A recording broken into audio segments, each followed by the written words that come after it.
통하여 여호와 앞에서 잠잠할지어다 라는 제목으로 은혜를 나누고자 합니다.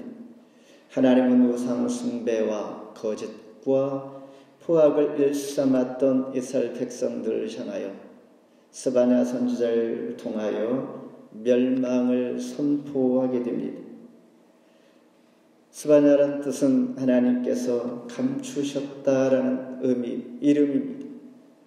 마치 스바냐를 통하여 이렇게 말씀을 선포하는 것은 하나님께서 그동안 감추셨던, 하나님께서 오래 참으셨던 이 마음을 이제 스바냐 선지자를 통하여 그의 이름의 의미처럼 마지막 이스라엘 백성들에게 꼭 내가 해야겠다라는 말 최후 통첩으로 말씀하실 때에 2절에 보면 여호와께서 이르시되 내가 땅 위에서 모든 것을 진멸하리라. 무서운 말씀을 하십니다. 노아의 홍수 때에도 이러지는 않았습니다. 그때에는 사람과 가축과 코로 숨쉬는 모든 생물이 진멸되었으나 바다가 창궐할지라도 바닷속에 있는 고기들은, 물고기는 심판을 받지 아니하고 생명을 유지할 수 있었습니다. 그런데 오늘 말씀은 스바냐를 통하여 하나님은 장차 임할 심판은 물고기조차도 바다에 있는 것조차도 철저하게 다 진멸하겠다 이런 의미를 가지고 있습니다. 그러니 사실 장차 임할 심판은 노아의 홍수 때 소돔과 고모라 때보다도 더 무서운 심판이 임할 것을 예고하고 있는 것입니다. 잠잠해야 할 것 바로 여호와 날이 가까이 오기 때문입니다. 여호와 날이라는 것은 역사적으로 유다의 멸망이 곧 다가오는 것이요, 또한 신약시대에는 예수님의 재림이 곧 다가오실 것이며, 개인적으로는 주님께서 아직 재림하시지 않았을지라도 개인의 위기가 우리 앞에 또한 얼마든지 올 수가 있다는 사실을 포함하여 세상의 종말과 개인의 죽음, 이런 것들이 우리에게 임할 장차 하나님의 심판이다라는 것입니다. 그날을 대비하면서 주의 말씀을 전파하며 회개의 삶, 하나님 앞에 더 가까이 가며 한 해의 끝자락에 더욱더 하나님과 친해지고 하나님과 좋은 관계로 한 해가 잘 마무리될 수 있는 것, 늘 주님께서 그렇게 가까이 있기를 원하시고 있다라는 그런 하나님의 기대에 합한 자로 이 시간 은혜를 구하며 말씀 안에서 도전되기를 바랍니다. 첫 번째, 여호와 앞에서 잠잠할지어다. 7절 같이 한번 읽습니다. 주 여호와 앞에서 잠잠할지어다. 이는 여호와의 날이 가까웠으므로 여호와께서 희생을 준비하고 그가 청할 자들을 구별하셨음이니라. 여호와 앞에서 잠잠하라, 이 의미는 입을 다물고 경건하게 침묵하라, 이런 명령의 말씀입니다. 이사야 선지자 BC 739년부터 50년 이상 동안 하나님의 말씀을 선포한 대선지자, 그리고 미가 선지자가 있다면 이 두 분은 동시대에 하나님의 메시지를 증거합니다. 그런 후 약 70년 동안 하나님은 침묵하셨다가 오늘 스바냐 선지자를 통하여 하나님의 말씀을 가감없이 선포하게 하십니다. 스바냐 선지자가 말씀을 선포할 때는 BC 630년경, 약 70년 동안 하나님께서 왜 침묵하시고 그 안에 많은 선지자들을 통하여 메시지를 전하지 않았을까? 그 이유는 히스기야 왕의 아들 므낫세 왕이 하나님의 많은 선지자들을 학살했기 때문이라고 학자들은 말하고 있습니다. 열왕기하 21장 16절에 므낫세가 유다에게 범죄하게 하여 여호와께서 보시기에 악을 행한 것 외에도 또 무지한 자를 자의 피를 심히 많이 흘려 예루살렘 이 끝에서 저 끝까지 가득하게 하였더라. 왜 므낫세 왕은 하나님의 말씀을 대언하는 선지자들을 학살했을까? 그의 아버지 히스기야 왕은 참 훌륭한 왕이었음에도 불구하고 아들은 그렇지 않았습니다. 우상 숭배를 반대하는 선지자가 있다면 무조건 다 무참히 살해한 왕이 바로 므낫세 왕이었습니다. 공평하고 그리고 의의 도시였던 예루살렘이 이 므낫세 왕으로 인하여 포악한 도시가 되어버렸고 부르짖음에 가득한 도시가 되어버린 것입니다. 이때 이사야 선지자도 그의 손 톱에 키어 순교를 당했다고 합니다. 얼마나 포악한 왕이었는가, 얼마나 하나님께서 화가 나셨겠는가. 하나님의 말씀을 대하는 이 선지자들을 학살시킨, 그래서 70년 동안 하나님은 더 이상 메시지를 주지 아니하고 침묵하셨다고 하는 것입니다. 70년이 지난 후에 하나님께서 이제 모두 땅에 있는 것을 진멸할 것이다 라고 작심 발언을 하시는 것입니다. 그 상황을 배후의 배경을 이해하면서 하나님 말씀을 듣는다면 매우 심각하고 의중한 하나님의 메시지임을 우리가 느껴지는 것이죠. 이보다 더 큰 죄는 어떤 죄였을까? 6절에 보면 여호와를 배반하고 여호와를 찾지도 아니하며 구하지도 아니한 자들을 멸절하리라 그랬습니다. 여호와를 배반하고 찾지도 구하지도 아니했다는 것은 예배가 중단됐다는 것입니다. 하나님 앞에 고난과 어려움이 있을지라도 구하지도 찾지도 기도하지도 않았다라는 것입니다. 더 큰 죄다라는 것입니다. 그러니 하나님과의 관계가 완전히 단절되었고 하나님은 스바냐 선지자를 통하여 여호와의 날이 가까웠으므로 너희들은 잠잠할지어라, 입을 다물고 경건하게 침묵하라, 이런 말씀을 하는 것입니다.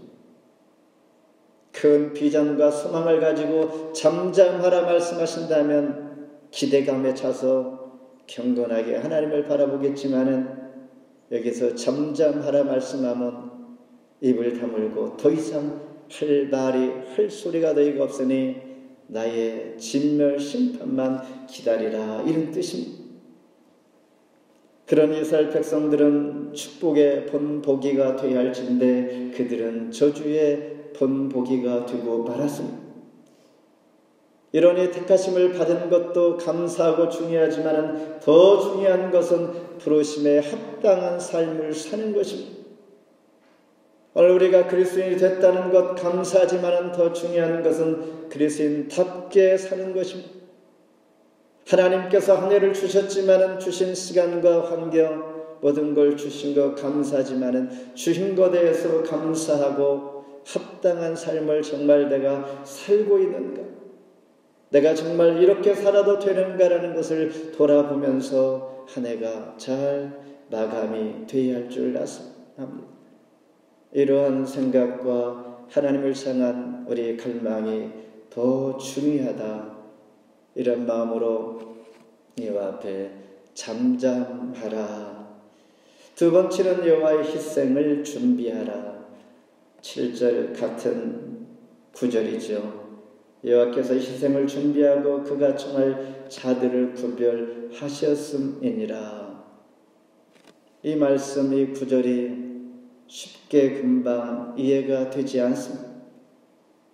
이 말씀 다음에 8절에 방백들과 왕자들과 이방인의 옷을 입은 자들을 벌할 것이라고 하나님은 말씀하십니다. 여기서 왕자들은 여호아스, 여호야김, 시드기야 왕을 의미합니다. 이 아들들, 왕자들, 이어서 왕이 되었지만 이 왕들을 내가 벌할 것이다라고 하나님 말씀하셨죠.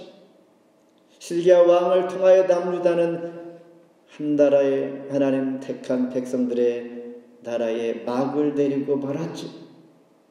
그러니 하나님 뜻에 합당하게 살지 못하면 심판의 기준은 혈통도 관계없고 직분도 관계없고 왕도 별것 아니고 하나님 앞에 좋은 직분을 받은 것도 별거 아니다라는 것입니다.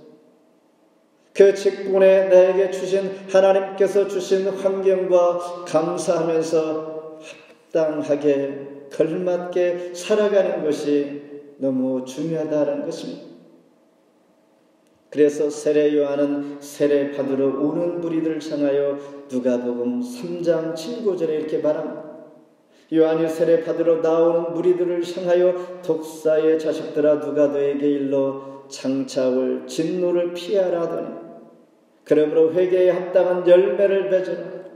속으로 아브라함이 우리 조상이라 말하지도 말고 내가 너에게 이르노니 하나님이 능히 돌들로도 아브라함의 자손이 되게 하시리라. 이미 도끼가 나무 뿌리에 놓였으니 좋은 열매 맺지 아니하는 나무마다 지켜 불에 던져지리라. 이렇게 말씀하십니다. 여호와의 날에 치러질 희생, 여기서 누가 희생을 당해야 하는가? 하나님은 대놓고 말씀하십니다. 여호와 날이 가까웠으므로 여호와의 희생을 준비하라. 구약시대에는 희생 제물이 동물이었지만은 이제는 동물 대신에 동물이 아니고 유다 백성들 너희들이 희생을 당해야 돼라는 말씀입니다. 그리고 희생을 준비하고 그가 청할자들을 이미 구별하였다고 말씀하십니다. 청할자가 누구입니까? 희생당할 자가 하나님 택한 유다 백성이라면 그들을 희생시키고 짓밟고 멸망시킬 자들이 바로 청할자 바벨론을 의미합니다. 심판의 도구로 바벨론이 쓰여진다는 것입니다. 다시 말해서 하나님께서 바벨론 제국을 일으켜서 너희의 죄의 대가를 묻고 심판할 거야 라고 하는 말씀이 바로 7절 말씀인 것입니다. 여호와의 희생의 날, 희생 제물이 동물이 아니라 죄를 범한 유다였다는 것입니다. 예루살렘 백성들인 것입니다. 여호와의 희생의 날은 문자적으로 죽음과 거룩한 구별을 의미하기도 합니다. 그러니 하나님 앞에 공의와 정의로 의를 통하여 살아가는 자들에게는 그 결산의 날이 기쁨이 될 수가 있는 것입니다. 양과 염소를 판가름하는 결산의 날이요 멸망의 날이면서 동시에 구원의 날이 되는 것입니다.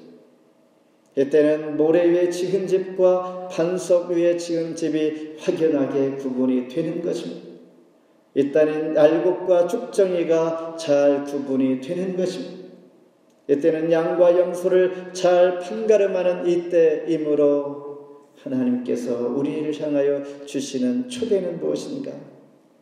결산의 날, 기쁨의 날, 구원의 날이 되기를 원한다라는 말씀입니다. 요한복음 5장 24절에 내가 진실로 너에게 이르노니 내 말을 듣고 또 나 보내신 이를 믿는 자는 영생을 얻고 심판에 이르지 아니할 뿐만 아니라 사망에서 생명으로 옮겨졌느니라. 나의 말을 듣고 나 보내신 하나님을 믿는 자들에게 이런 생명의 메시지를 주고 있는 것입니다. 타락한 예루살렘이 무너지는 그날 여호와의 희생을 준비하는 날입니다. 그러나 무너진 그 자리에 하나님은 새로운 거룩한 새 예루살렘을 다시 세워가는 그날입니다. 그리고 내 개인적으로 봤을 때는 내가 죄에 대하여 죽고 의에 대하여 사는 인생이 되는 것입니다. 그리고 개인적으로 나는 죽고 이제 예수로만 내가 거듭나 살아가겠습니다라는 고백하며 새롭게 시작하는 그런 고백에 하나님 사람이 되는 것입니다. 이것이 바로 여호와의 희생의 준비의 날입니다. 이제로부터 나는 예수로 거듭난 자로 살아가겠습니다. 이제로부터 나는 죄에 죽고 의에 대하여 사는 자가 되겠습니다. 이제로부터 내 안에 무너진 타락된 것들을 다 무너뜨리고 거룩한 하나님의 성령의 존이 되겠습니다 라고 다짐하며 하나님 앞에 서는 그날 바로 여호와의 희생의 준비의 날이 되는 것입니다. 마지막으로 포악과 거짓자들을 벌하리라 9절 같이 읽습니다. 그날에 문턱을 뛰어넘어서 포악과 거짓을 자기 주인의 집에 채운 자들을 내가 벌하리라.